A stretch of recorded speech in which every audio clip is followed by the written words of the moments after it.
Hello everyone, this is Professor Keen. I'm recording this from my home office.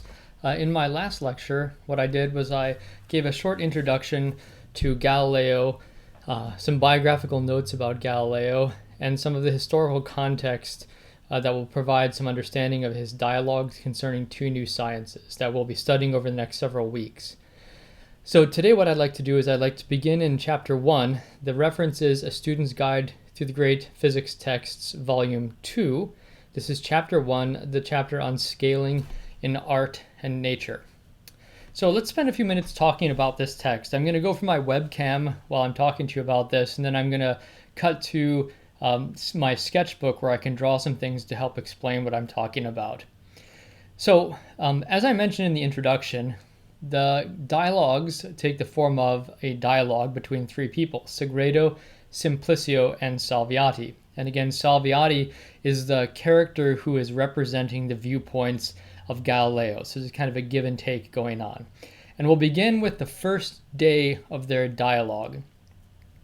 And in this first day of the dialogue, apparently the three characters are walking near some shipyards and observing the ships and commenting on the engineering feats that have been accomplished by the Venetians, the people in Venice. And one of the things that is pointed out by Salviati is that in many cases, large structures need more support in order to not break under their own weight. So for example, if you have a small ship with a mast and a boom sticking out that's supporting a sail, if you make that ship larger, if you construct a larger ship, and you want to double, let's say, the length of the boom and double its width, it may break under its own weight. It's not enough to simply double the weight or double the diameter of the beam. You need to make it much thicker. So there seems to be an issue that you cannot scale these boats up very large before they start to sag under their own weight. And so what Sagredo does is he then asks, he says, why is this? You would think that since nature, it relies largely on geometry, our understanding of nature relies on geometry, and since the rules of geometry don't seem to depend on the size, then it seems like the size of objects should not in any way affect their performance. So let me explain what I mean by those comments. So again, what these characters are, they're coming from a perspective that the use of geometry is a good strategy for understanding nature, understanding shapes and sizes. This is something engineers are familiar with. And again, the rules of geometry don't depend on the size of the object. So for example, think about the rules of geometry that you learned back in 9th or 10th grade or whenever you took Euclidean geometry. If you draw a triangle on a sheet of paper, that triangle has certain features. So for example, the sums of the internal angles of the triangle is 180 degrees. That is, you add up those three internal angles, it's going to be 180 degrees. Now, if you draw the same triangle but twice as big, so it's an identical triangle, twice as big, and again, you add up the internal angles, you will still get 180 degrees. That is, the laws of geometry that govern the behavior of triangle do not depend on the size of the object that you draw. Okay, so another example would be if you draw a circle and you measure the diameter of the circle, and then you take a string and you wrap it around the circumference of the circle, and those two lengths, the circumference and the diameter, you compare them to each other, and you find that the ratio of the length of the circumference to the length of the diameter is a little bit more than 3.14, 3.14159, depending on how many digits you want to use. There's that ratio, we now call it pi. Now let's suppose you draw a larger circle, and again you wrap a string around the diameter and you put another string across the wrap a string around the circumference and another string across the diameter, and you compare the lengths of those two strings. Once again, it will be 3.14159, it'll be pi. So the ratio of the circumference to the diameter of a circle is pi regardless of the size of the circle. So these laws of geometry seem to not depend on the scale of the object that you're considering. And so what Sagredo is saying, if these laws of geometry don't depend on the scale of an object, And insofar as geometry is a tool for understanding nature, it seems like how nature behaves should be scale independent. That is, a small ship should be just as robust, or a large ship should be just as robust or difficult to break than a small ship.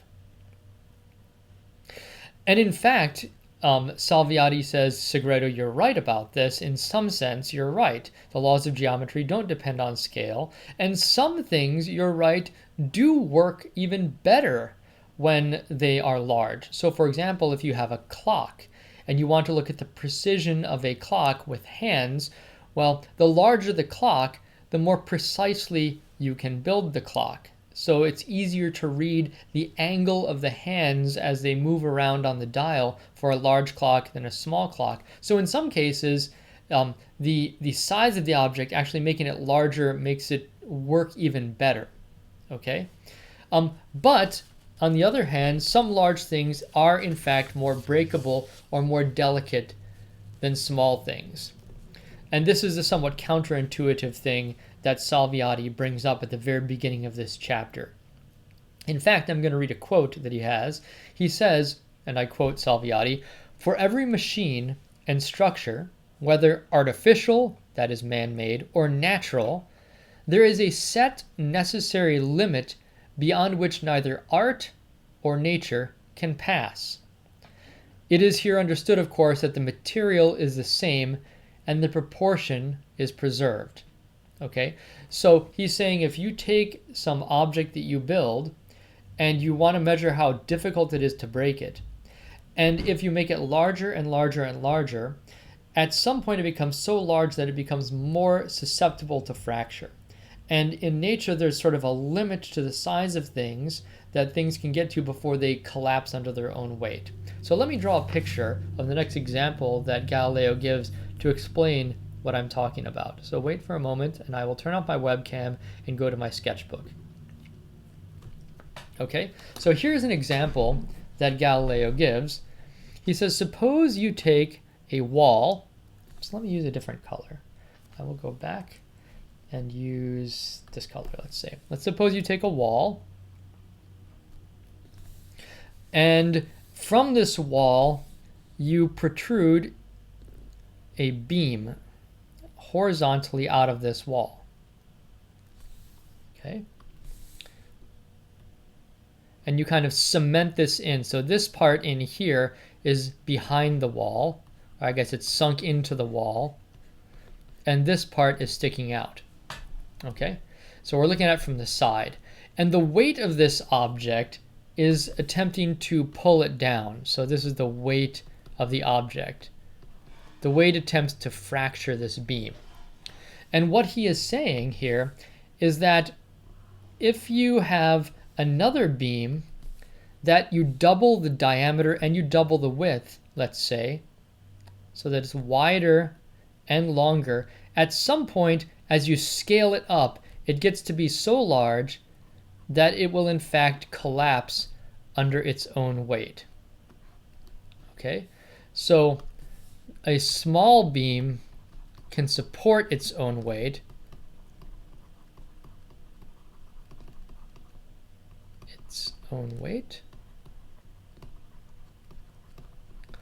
While a large beam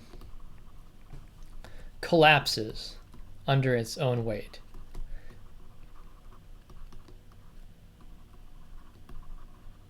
Okay, there's some scale, some size beyond which this object will collapse under its own weight. And what he's saying here is this doesn't merely apply to built structures, artifacts that people make, but it also applies to living organisms. So this would be our example 1. This would be beam breaking, we might call it. We're going to spend a lot more time talking about why this is. But what Galileo is doing is he's just introducing us to this topic to get us thinking about this in an intuitive way. Another example he gives, this is from animals. He says that a horse falling 3 or 4 cubits, so imagine you have a horse right here. Okay, so a horse that's falling 3 or 4 cubits right? It's falling downward. Here's our horse. If it's falling 3 or 4 cubits, it will break its bones. 3 or 4 cubits, from a cubit's about 18 inches, so it's falling about 4, maybe 4.5 to 6 feet. It will break its bones. This is the example that he gives. But he says if you take a dog, okay, and you drop it the same distance, so here's your dog. Doesn't look very much like a dog, but there you go. A dog falling the same distance will be just fine. It will be uninjured when falling from the same height. And a cat, if you were to do the same thing with a cat, okay, here's your cat, and you were to drop it the same distance, this is your dog, this is your cat. If you drop it from the same distance, it too will be uninjured. In fact, he says you can drop a cat from 8 or 10 cubits and it will still be uninjured. And he goes on to say a grasshopper falling from a tower, or even, he says, if it were to fall from the moon, it would be uninjured. So a very small object like a grasshopper. This is my grasshopper. It could fall from an enormous distance and be uninjured. So there seems to be, this seems to be an example of where large living organisms are more susceptible to fracture than small ones. And he goes on to say that children fall with impunity from heights that cost their elders a broken bone or even a fractured skull. So what he's doing here is he's kind of presenting some intuitive arguments to support what he's going to later talk about. Okay, now let me turn off this sketchbook and I'll just continue talking for a moment. Go back to my webcam. Okay, so now what's the next thing that happens in this dialogue is that Sagredo, after having listened to Salviati for some time discuss this, he provides a counter argument. He says, wait a minute, Sagredo, wait a minute, Salviati. I know if I drive a nail into the wall, I can hang something heavy from it, like a heavy picture frame, and it will support that picture frame. And if I take another nail and drive it into the wall, and if this second nail is, let's say, twice as big, twice the diameter, twice as long, and I hang a picture from it, it can support not merely twice as big of a picture frame, but it can support maybe 3 or 4 times as big of a picture frame. It can support an enormous picture frame.